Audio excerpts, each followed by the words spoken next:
for this. There's a reason education sucks, and it's the same reason that it will never, ever, ever be fixed.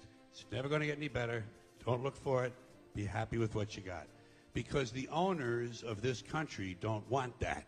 I'm talking about the real owners now. The real owners, the big wealthy business interests that control things and make all the important decisions. Forget the politicians. The politicians are put there to give you the idea that you have freedom of choice. You don't. You have no choice. You have owners. They own you. They own everything. They own all the important land. They own and control the corporations. They've long since bought and paid for the Senate, the Congress, the state houses, the city halls. They got the judges in their back pockets.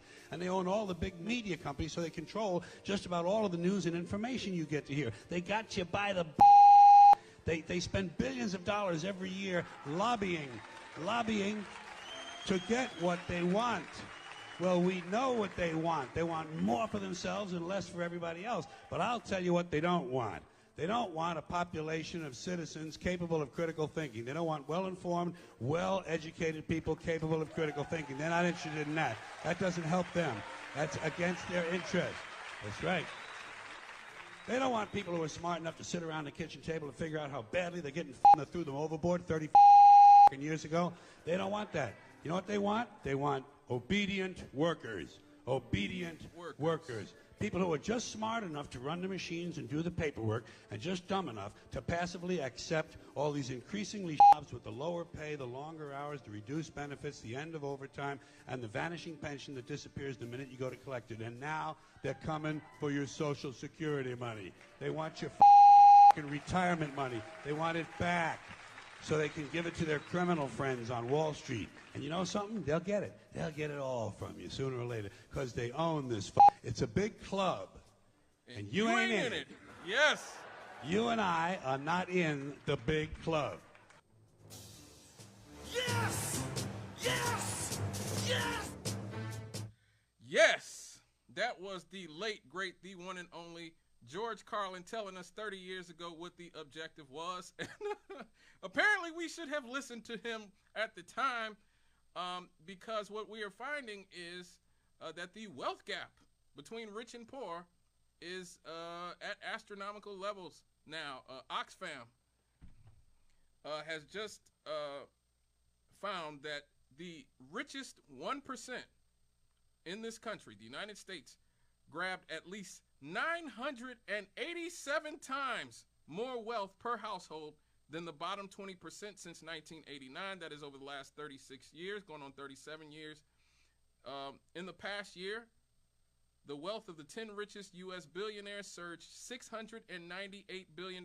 That's $700 billion, basically, as Oxfam is warning that the Trump administration's policies are risking driving the United States inequality to new heights. So tell us something that we didn't know if you're looking around. Between 1989 and 2022, a top 0.1% U.S. household gained $39.5 million. A top 1% household gained $8.35 million, and a bottom 20% household gained less than $8,500. As many across the country struggle with rising costs, Oxfam is calling on policymakers to deliver for ordinary people and by rapidly reducing extreme inequality, including through tackling concentrated wealth and power, something that we talk about a lot on this show, investing in public services, and reforms to social protection, tax, and labor laws. 1 year on from the 2024 election of President Donald Trump, new research from Oxfam, the global organization that is for fighting inequality to end poverty and injustice, has shown how decades of intensifying inequality in the U.S. have culminated in a new American oligarchy. And we know this is true because there's been studies going on that are at least a decade from Princeton that showed that America is not a democracy. It's not a constitutional republic. It ain't any of that. It is an oligarchy. We live in an oligarchy. That is the rule by the very few. And a plutocracy. A plutocracy is the rule by the very rich. That is where we are now in the United States of America. between 1989 and 2022, the poorest household in the top 1%, and this is the poorest household in the top 1%, gained 987 times more wealth than the richest household in the bottom 20%. In the last year alone, the 10 richest U.S. billionaires grew $700 billion richer, and the assets of the top 0.1% reached their highest share on record. So, money, money, money. Yes. In the new Oxfam report, Unequal, the Rise of a New American Oligarchy and the Agenda We Need, it analyzes Federal Reserve wealth data from 1989 to 2022 to identify the trends that led to such stark divides today, and cautions that the Trump administration is now poised to drive these inequalities to new extremes. New extreme. It was already bad before. Oh boy. The report also features forwards from Senator Elizabeth Warren and Roosevelt Institute President and CEO Elizabeth Wilkins, which speak on such patterns. Now, for her part, Elizabeth Warren, a United States Senator, said in her forward, today a minimum job won't keep a mother and baby out of poverty. It won't rent a 2-bedroom apartment anywhere in the country. Think about that. In the 1970s, you could take care of a family of 3 on the minimum wage. That is not the case. In America, in 2025, 2026, you cannot rent a 2-bedroom apartment anywhere in the country for $7.35 an hour. You can't do it. She goes on, after World War II, we built an economy where workers shared in the bounty they helped create. Then we changed course. The result is an economy that works great for those at the very top and leave everyone else hanging by their fingernails. So what she's talking about is when Ronald Reagan took over in 1980 and financialized our economy. He took our economy from being a country that built stuff to a country of speculators. He made it easier for corporations to send jobs overseas. He broke labor unions, leaving workers without anybody to fight for them, fight for their rights as workers, salaries, benefits, health care, any of that, their jobs. And, obviously, he naturalized 20 million immigrants in the 80s as well. That's why Coretta Scott King, the late widow of Martin Luther King, wrote the Republicans in the 80s saying, what the hell are y'all doing? Why are you bringing all these immigrants here? They're literally driving down wages for black men.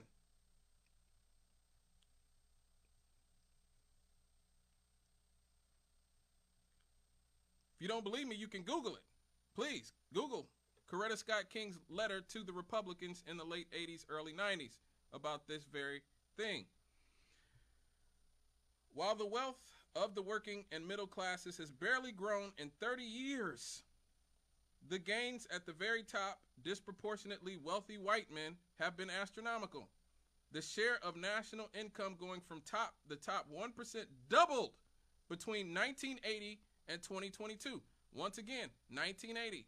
That's when everything started to really go downhill. Really, you could start to see it around 1971 with, as Vic loves to talk about, the Powell Memorandum, Lewis F. Powell Jr. Okay, that's when they started enacting it. But when Ronald Reagan got into office, that's when they put the plan into place. And this is where we've been for the last 45 years, going in the direction of trickle-down economics. And there's only been one thing trickling on the rest of us, and it ain't economics. I'll tell you that. Yeah, they trickled on us all right, but not with economics.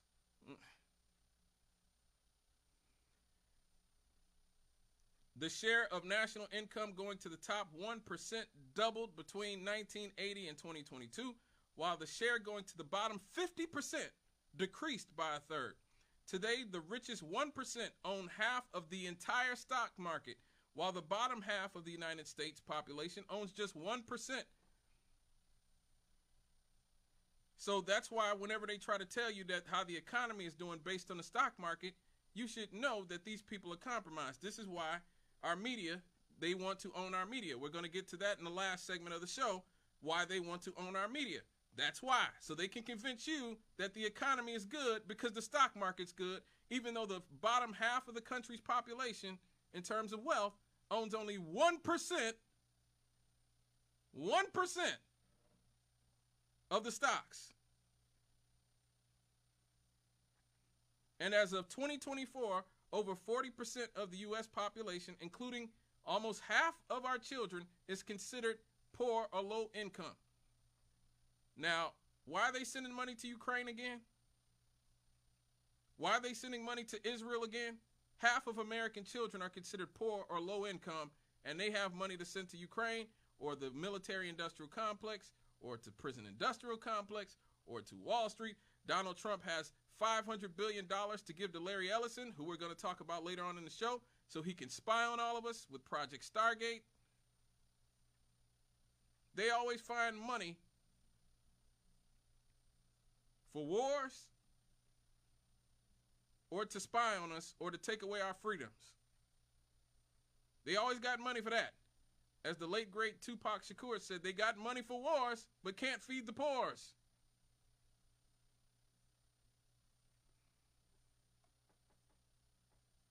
Now, Abby Maxman, who is the Oxfam America president, hold on, caller, I'll get to you in a minute. The data confirms what people across our nation already know instinctively. The new American oligarchy is here. Billionaires and megacorporations are booming while working families struggle to afford housing, health care, and groceries. Now the Trump administration and Republicans in Congress risk turbocharging that inequality as they wage a relentless attack on working people and bargain with livelihoods during the government shutdown. But what we're seeing isn't new. It's been doubling down on decades of regressive policy choices. What's different is how much undemocratic power they've now amassed. And again, this is the issue. This is what George Carlin was talking about in the intro. They own you. They own all the land. They own all of our politicians. They own the courts. They own all of it. This is why I don't believe billionaires should exist. Nobody should be able to own all of those things. You don't have a democracy or a constitutional republic or anything else when you have a few people who own everything and everybody in society, especially your media, especially your government, and all the important lands. You don't, at that point, you might as well just pack it up and be a slave at that point. Policymakers have fueled this massive increase in U.S. inequality in recent decades.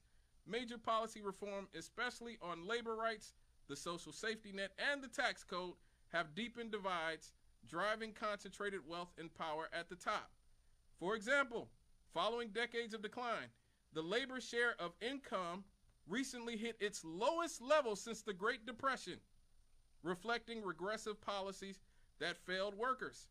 In 2027, Donald Trump's recently passed One Big Beautiful Bill Act is expected to reduce the tax bill of the highest 0.1% by $311,000, while slashing vital safety net programs and increasing taxes on the lowest income households, those making less than $15,000 annually.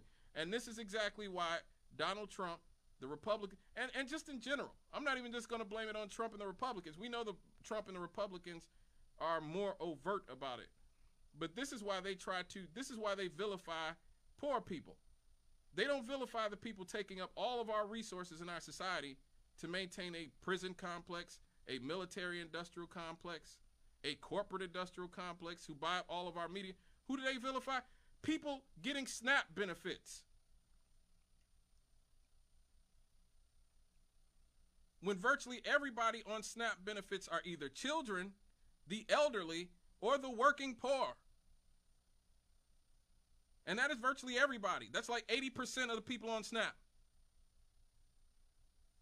This is why they vilify the homeless. Half of homeless people in this country have jobs. Excuse me, the mic can't take it because I'm spitting hot fire like Dylon. Half the homeless people in this country have jobs. They want you to think, again, as they've always wanted you to think, the people on welfare, it's the people on welfare, it's the homeless, it's minorities, it's random immigrants. No. The people who are responsible for your living conditions are always and have always been the greediest people in society, who own our media, who own all of our land, who are the ones right now trying to fill our entire country with data centers, not so that we can watch cat videos and Google things, but so that they can replace all of us with artificial intelligence. Don't be surprised, a few years from now, I might be an AI bot. There might be an AI bot hosting this show, just like AI is coming for Hollywood, it's coming for the music industry, it's coming for everybody. All the liberals in Hollywood and in the arts and humanities thought that, oh, they can't replace us. They'll never replace us. Huh. When all the workers' jobs were going overseas, they just said we should learn how to code. Learn how to code. That's what they said. Learn how to code. But now AI is coming for all of them as well. And that's what they need those data centers for. And they need it for a surveillance state. Larry Ellison has already said there won't be any crime in the future. That's the second richest man in the world who owns Donald Trump, is a part, basically, one of Donald Trump's biggest advisors. He's the one funding all of the ballroom, the Trump ballroom that's being built as we speak. He's saying there's going to be no crime in the future because there will be surveillance everywhere. He said there won't be any police brutality in the future because there'll be surveillance everywhere. That is what they're doing with their wealth. They're not doing this so that you can watch cat videos on Google. I'm just letting you know. So can we kill that talking point for once? And globally, it's even crazier. Global billionaires have reached a record. There's almost 3,000 global billionaires with $15.8 trillion in wealth in 2025. There are now 2,900 billionaires, and they hold $15 trillion. The wealth of the bottom 50% of the global population, which is over 4 billion people, is only estimated at $3.7 trillion. So that's where we're at now. The UBS Billionaire Ambition Reports tracks that 2,919 billionaires whose combined wealth rose 13% from 2024, driven by strong stock markets and tech valuations that lifted the sector to $3 trillion.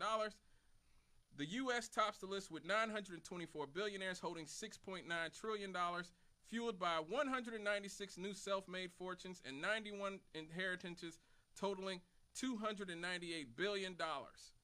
The start of a vast wealth transfer ahead. Now, just to show you how quick this has happened, in 2012, Elon Musk was worth $2 billion. Just 13 years ago. Remember, he talked about how Barack Obama saved his fortune. He went on 60 Minutes, and I think I still have the clip. I might still have the clip. Let me see if I have the clip. And he talked about how he was broke. He was worse than broke. And the U.S. government bailed him out. No, I don't have the clip anymore. The U.S. government bailed him out.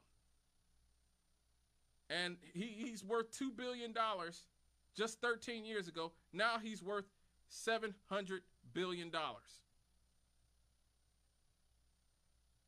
He went from $2 billion to almost $700 billion in 13 years, thanks to our government handing him money and contracts. Jeff Bezos was worth $18 billion in 2012. Now he's worth $300 billion.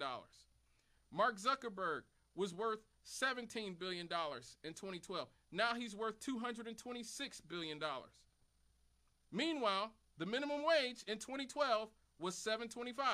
The minimum wage in 2025 is $7.25. And let's break it down to just since Donald Trump has been elected. Since Donald Trump got elected, Elon Musk got $187 billion richer. Larry Page from Google got $112 billion richer. Sergey Brin got $99 billion richer. Larry Ellison has gotten $44 billion richer. Mark Zuckerberg has gotten $21 billion richer. Jeff Bezos has gotten $15 billion richer. Now do you see why they were all at Trump's inauguration? Now do you see that all these people, many of them who supported Hillary Clinton and Joe Biden in 2016 and 2020, who called themselves Democrats and liberals and all this other nonsense, and talked about Black Lives Mattering and all this other, now do you see why they voted for somebody and supported somebody like Donald Trump?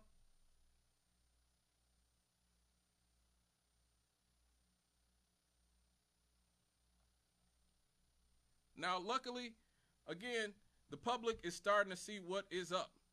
There's been polls taken recently, and the public, which is usually cucked and is willing to, defend the rights of a few people to own and control everything in our society, are starting to wake up.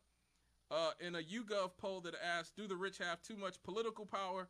80% said yes, and only 8% said no.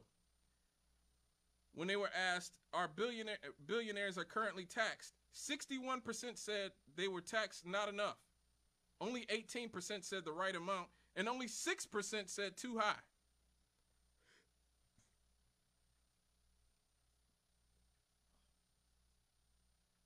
And so again, a lot of this is the impetus behind AI.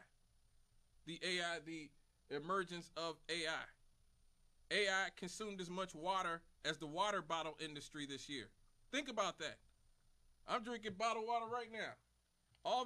Lots of people, millions, billions of people around the world are drinking bottled water.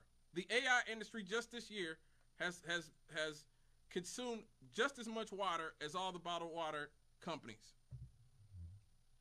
This is so that they can have their elite rich playground, artificial intelligence funded playground where, again, they own and control everything.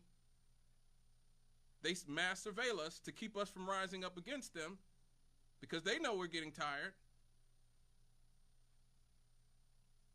And millions of people are not going to take this crap much longer. Let me get this caller before I go to a break. Hello, caller. What's up? Good evening, young man. I'm checking you out. It's all good. What we all got to realize is what people used to say back in the day. You find a fool, you do what? Bump their head. Mm-hmm. There's a whole lot of fools here in this world, and this stuff has been going on for years, and it's getting worse and worse and worse. The rich is getting richer. The poor is getting poorer. They study, like you say, there's AI, all this stuff they're coming up with. You go to these grocery stores, Walmart, different stores, 13, 14 checkout lanes. They got 2 open. The others where you can go and check your own stuff out. Yep. So how can people spend money if you can't make money? Exactly. You got that years back, the steel mills, a lot of places, warehouses was hiring people. That was people coming here from Kentucky, different areas over the world coming this way to work in these steel mills. Bethlehem, U.S. Steel, Ellen Steel, U.S. Works, Mm-hmm. You had a lot of steel mills around here. They started dwindling on down. But, hey, the rich don't, you like the man say, a lot of folks don't understand when enough is enough. Mm. If you was in a room, you was the president, and you had 12 people sitting there listening at what you're doing, and you gave them $2 billion apiece, he said, I'm going to do this, that, and the other. I'm going to send $120 billion over to Ukraine. He might send 20 over there and keep 100 his doggone self. You going to tell on him? He gave you $2 billion? Nope. Huh? You going to tell somebody? And you got a lot of Democrats sit there and talk that stuff. They voting with him. Mm-hmm. But they're not going to tell you. Nope. This stuff been going on, and like you say, hey, I'm 70 years old, man, and this stuff has been going on, and it's going to continue and continue because the people are not stepping up to do anything. You almost have to go out there and mow everybody down in the White House to make them to get to stop just doing this stuff they're doing. But, hey, people going to get to the point they ain't had enough, and you're going to get out here with this AI cars, driving by themselves. You gonna take a car to the airport from here and let it drive you over there by itself, and you sitting in the back seat? Oh no. Go through a train stop, red light, and get hit, kill you. You're going to only be able to sue a few times, and they're going to get to the point where the insurance company going to say, you can't do nothing about that. Their sensor went bad, you know. Mm-hmm. Because people don't know when to stop. When enough is enough. Yep. They're going to keep doing it, and it's going to get worse and worse. I hate to see, I got great-grandbabies, I got grandkids. I don't know what this world going to be like years from now.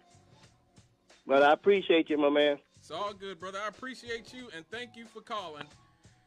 All right, folks, when we come back, we're still talking about money. We're going to talk about the new essay from Michael Green, from this journalist named Michael Green, who argues that the federal poverty line should be much higher than what it is, and that really, if you're a family of 4, 5 people, 6 figures in itself isn't enough. You won't want to miss it. Please come back. Stay with us here on WLTH 1370M. That's 92.7 in the FM dial. The region's choice, the people's voice. Straight out of the cannon with me, Scott Cannon. We'll be right back after these.